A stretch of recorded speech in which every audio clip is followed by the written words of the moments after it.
नमस्कार दोस्तों, मेरे यूट्यूब चैनल में आपका बहुत बहुत स्वागत है। दोस्तों, मैं कुछ सवाल पे मंथन कर रहा था।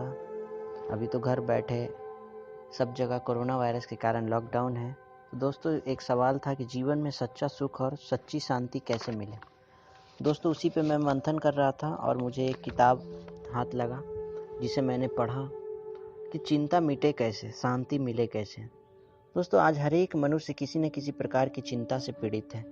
विद्यार्थी को अपने परीक्षा परिणाम की चिंता है, तो माता पिता को अपनी पुत्री को बड़ा होते देख उसके लिए अनुकूल वर ढूंढने की चिंता है।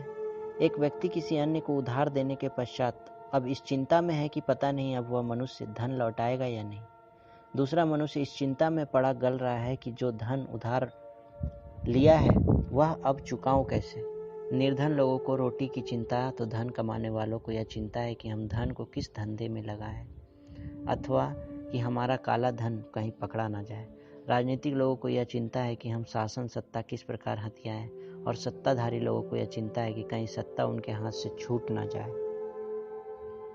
देश की सरकार को शत्रु देशों से सुरक्षा की या विरोधी दल के राजनीतिक दांव पेचों से बचकर रहने की चिंता, तो बेरोजगार लोगों को रोजगार की चिंता लगी हुई है। दोस्तों, इस प्रकार चिंता तो आज यत्र तत्र सर्वत्र है, अर्थात सर्वव्यापक है। प्रश्न उठता है दोस्तों कि चिंता की जंजीरों से मुक्त कैसे हों। आखिर हम कैसे मुक्त हों इस चिंता से।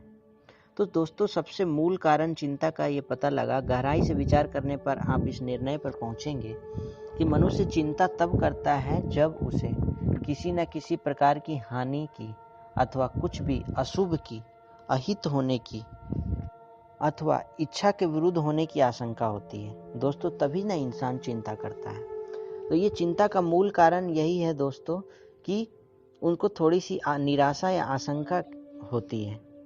तो दोस्तों, ये चिंता का मूल कारण है, क्योंकि होता क्या है कि चिंता जो होती है दोस्तों, सूक्ष्म मानसिक प्रकंपन, विचार तरंगे उत्पन्न होती है जब हम चिंता करते हैं।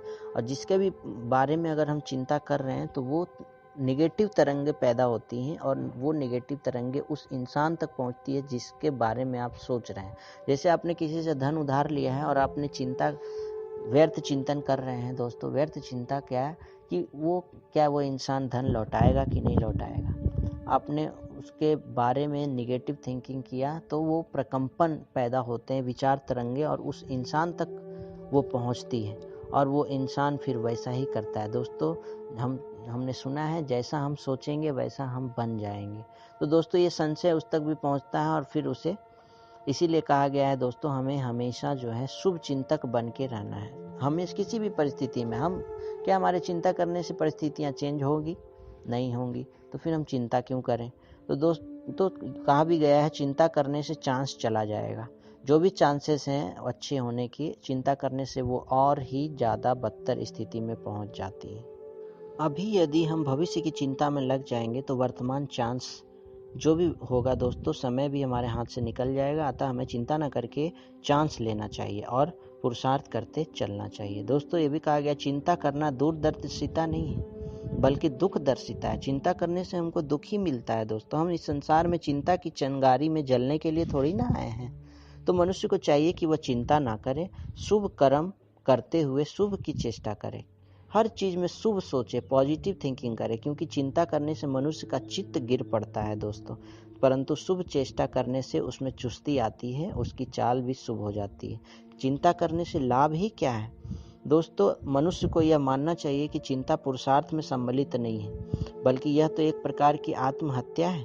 दोस्तों, ये बहुत ही गहरा मुझे पॉइंट लगा कि दोस्तों कि अभी तक तो मैंने सुना था कि लोग अपने आप को आत्मघात करते हैं, आत्महत्या कर लेते हैं। लेकिन दोस्तों, यहाँ एक बात और निकल के आती है कि व्यर्थ चिंता करना भी एक प्रकार का आत्मघात ही होता है दोस्तों, क्योंकि हम कहीं ना कहीं निगेटिव वाइब्रेशंस पूरे सबसे पहले तो हम अपने अंदर ही फैला रहे हैं, जिससे हमें हानि हो रही है, और पूरे पर्यावरण में भी हम उसको फैला रहे हैं। जैसे दोस्तों, मृतक मनुष्य का जब शरीर जलाया जाता है तब उसे दुख नहीं होता है। क्यों नहीं होता है दुख दोस्तों? तब तो शरीर में चेतना ही नहीं है, शरीर में आत्मा होती नहीं है।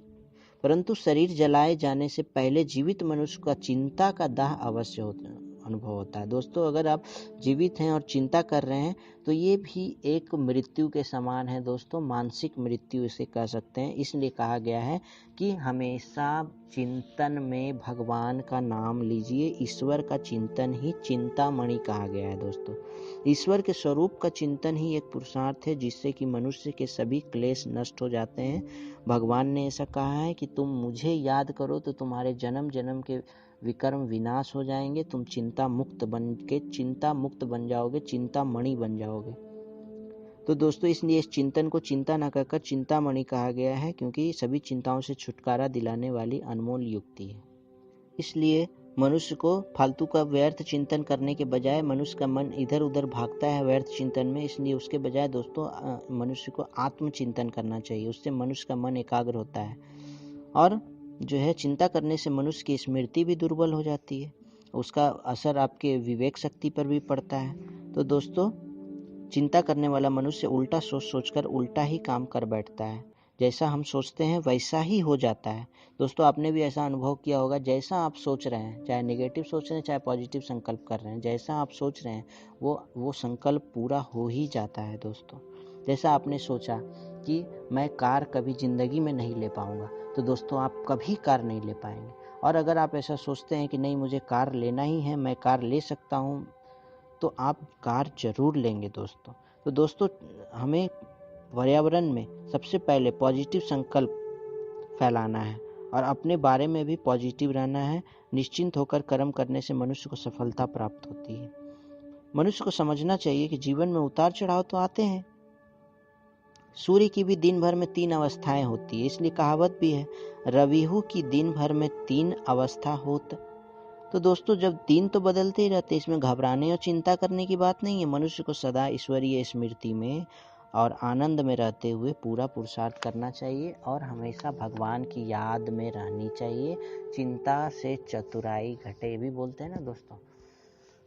चिंता जो है, हमें चिंता नहीं करना, चिंतन मणि बनना है और हमेशा भगवान को याद करना है, आत्मचिंतन में व्यस्त रहना है। थैंक यू दोस्तों, thank you for watching this video.